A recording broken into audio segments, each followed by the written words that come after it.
Living downtown Toronto, every woman has walked the streets and felt uncomfortable. You know, growing up, not being able to wear what you want to wear.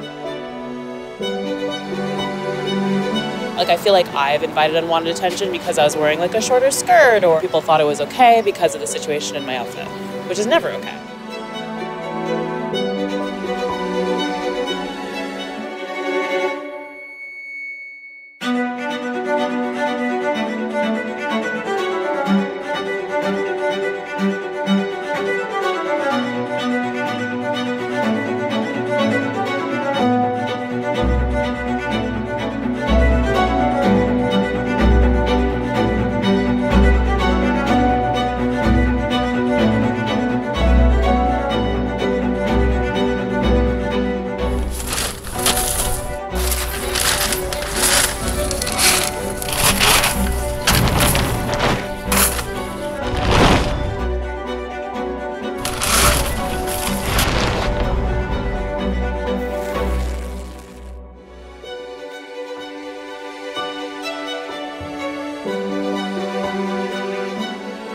At first I thought, I wasn't sure what it was, and then I read through and I was like, yeah, 100%, that's something that needs to be ripped down. Everybody's experienced some sort of like street harassment like this, and it never feels good.